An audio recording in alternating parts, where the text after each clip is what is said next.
नमस्कार, मैं astro गुरुमा doctor ज्योति जोशी सभी ज्योतिष प्रेमियों का हार्दिक स्वागत करती हूँ। आज हम अत्यंत महत्वपूर्ण विषय पर वार्तालाप करने वाले हैं। ये विषय है अधिक मास का ज्योतिषीय महत्व। ज्योतिष के दृष्टिकोण से अधिक मास बड़ा महत्वपूर्ण माना जाता है, क्योंकि इस मास में हमारी कुंडली में कई बड़े बदलाव होते हैं। उन बदलावों का हमारे जीवन में क्या महत्व है, इस विषय को आज हम विस्तार से समझने वाले हैं। इस काल में राशि के अनुसार की जाने वाली साधना और विशेष उपाय मैं आपको बताने वाली हूँ। ये शास्त्रीय जानकारी आपको पसंद आए तो वीडियो को लाइक, शेयर, सब्सक्राइब करें, बेल आइकॉन ऑन करें।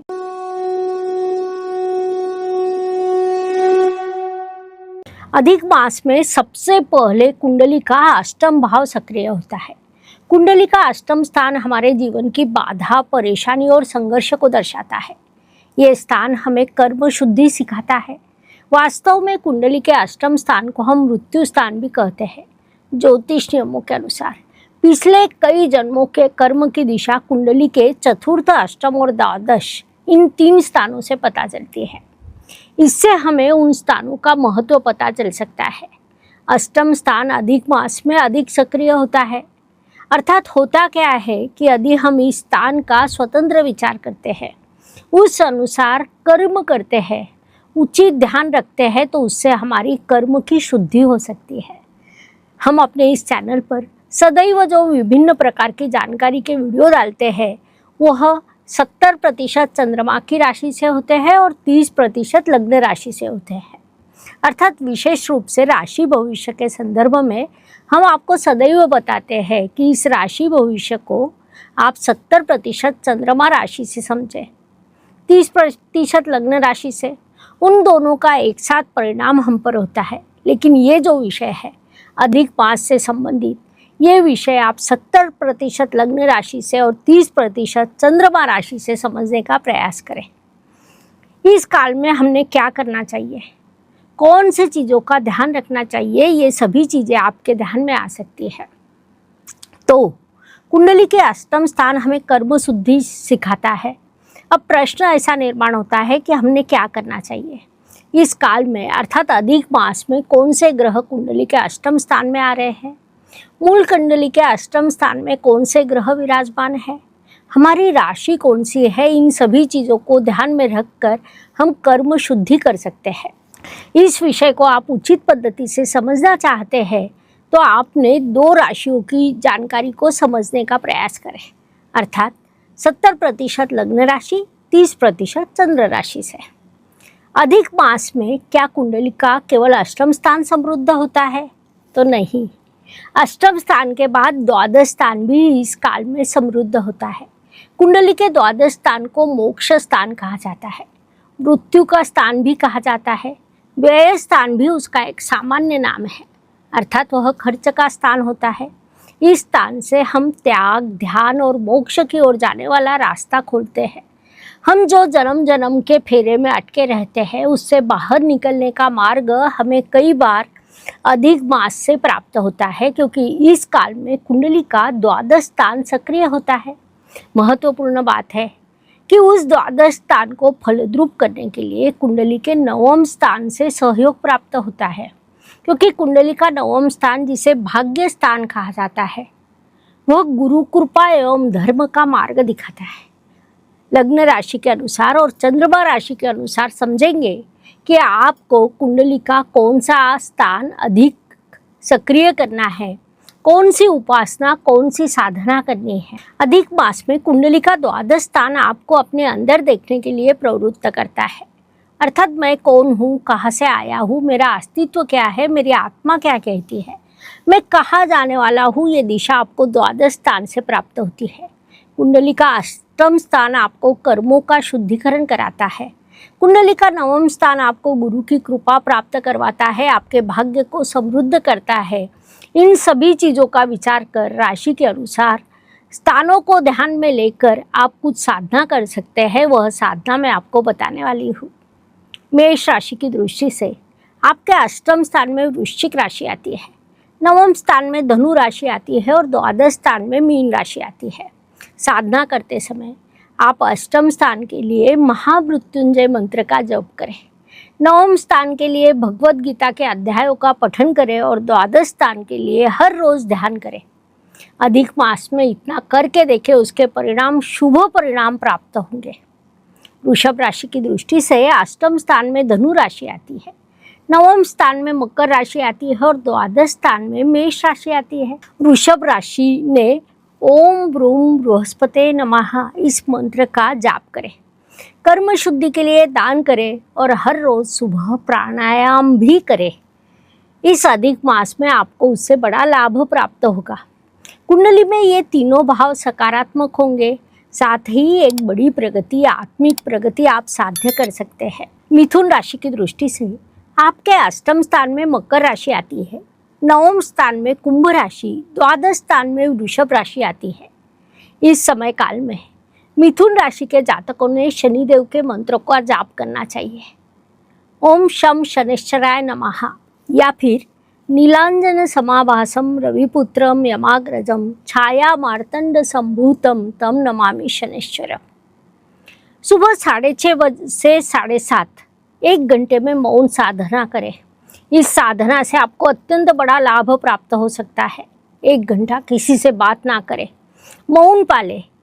आपके गुरु ने आपको जो भी सिखाया है उसे यदि आप 1 घंटे में लिखते हैं तो वह आपके लिए जीवन भर लाभकारी रहेगा। कर्क राशि की दृष्टि से आपके अष्टम स्थान में कुंभ राशि आती है, नवम स्थान में मीन राशि आती है, द्वादश स्थान में मिथुन राशि आती है। साधना करते समय आप विष्णु सहस्त्र नाम का पठन करें।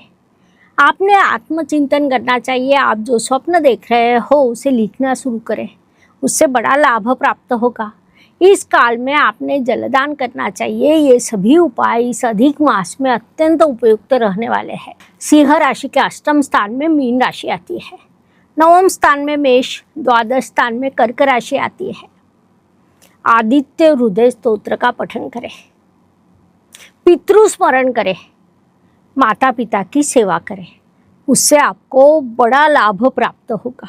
कन्या राशि के अष्टम स्थान में मेष राशि आती है, नवम स्थान में वृषभ राशि, द्वादश स्थान में सिंह राशि आती है।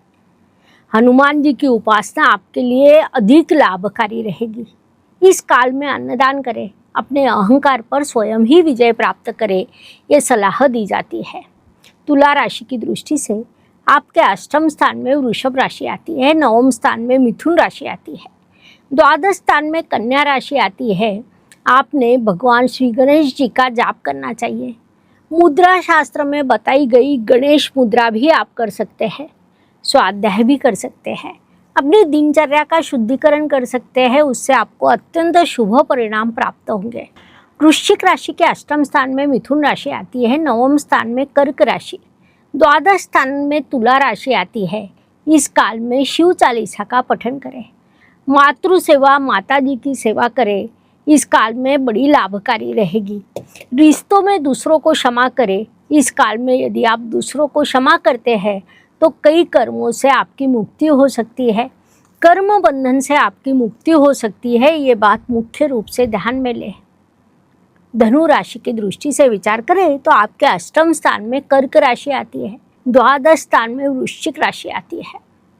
आपने सूर्य देव की उपासना करना, सूर्य को अर्घ्य देना लाभकारी रहेगा। आप आदित्य हृदय स्तोत्र का भी पठन करें। आपने गुरु के चरणों का भी स्मरण करना चाहिए। अपने आँखों के सामने जो भी गुरु हो उनके चरण लाए, गूढ़ शास्त्र, अक्कल साइंस का अध्ययन करें, ये ज्ञान अर्जित करने का प्रयास करें, वह आपके लिए अत्यंत लाभकारी रहेगा। मकर राशि की दृष्टि से आपके अष्टम स्थान में सिंह राशि आती है, नवम स्थान में कन्या राशि, द्वादश स्थान में धनु राशि आती है। इस काल में आपने हनुमान चालीसा का पठन करना चाहिए, सेवा कार्य करने चाहिए, दूसरों की मदद करनी चाहिए, जरूरतमंदों की मदद करें, तीर्थ क्षेत्रों की यात्रा करें, श्रद्धा भाव से दर्शन लें, धर्म ग्रंथों का पठन करें, ये सभी के लिए लाभकारी रहेंगे। कुंभ राशि की दृष्टि से आपके अष्टम स्थान में कन्या राशि आती है, नवम स्थान में तुला राशि आती है, द्वादश स्थान में मकर राशि आती है। इस काल में आपने ध्यान और सांस की साधना करनी चाहिए। शिव सर्वोदय साधना यदि आपको पता है तो वह इस काल में बड़ी उपयुक्त हो सकती है। यदि पता ना हो तो इस चैनल पर हम जल्द ही उसके वीडियो भी अपलोड करने वाले हैं, आप उनका लाभ उठा सकते हैं। इस काल में आपने रिश्तों में संतुलन रखना चाहिए। शनिदेव से संबंधित वस्तुओं का दान करें। इन सभी उपायों के आपको अत्यंत शुभ परिणाम प्राप्त होंगे। मीन राशि की दृष्टि से आपके अष्टम स्थान में तुला राशि आती है, नवम स्थान में वृश्चिक राशि आती है, द्वादश स्थान में कुंभ राशि आती है। इस काल में आपके लिए दुर्गा सप्तशती या देवी माता की उपासना करना अत्यंत उपयुक्त रहेगा। विशेष रूप से दुर्गा सप्तशती का पठन करें, बड़ा लाभकारी रहेगा। अपने मन की भावनाओं को लिखना भी आपके लिए लाभकारी रहेगा। इस काल में आपके अंतर मन में बड़ा ज्ञान विकसित होगा। उस ज्ञान को आप शब्दबद्ध करें, एकांत में चिंतन करें, उससे आपको अत्यंत शुभ परिणाम प्राप्त होंगे। संक्षेप में इस अधिक मास में कुंडली का अष्टम स्थान हमें कर्म शुद्धि सिखाता है, नवम स्थान में गुरु कृपा और धर्म मार्ग दिखता है, द्वादश स्थान त्याग ध्यान और मोक्ष का द्वार खुलता है। आप जब इन साधनों को करेंगे उसका लग्न राशि के अनुसार 70% विचार करें और चंद्रमा के अनुसार 30% विचार करें। ये विषय समझने के लिए इतनी जानकारी पर्याप्त है। वीडियो अच्छा लगा हो तो लाइक शेयर सब्सक्राइब करें, बेल आइकॉन ऑन करें। धन्यवाद। शुभम भवतु। जय ज्योतिष। ज्योतिष का अध्ययन तथा शास्त्र की शास्त्रीय तरीके से पढ़ाई करने के लिए मेरी 2 किताबें प्रकाशित हो चुकी है, उनका अवश्य लाभ लीजिए। Please like share and subscribe the channel और हाँ, बेल आइकॉन दबाना ना भूलें। धन्यवाद।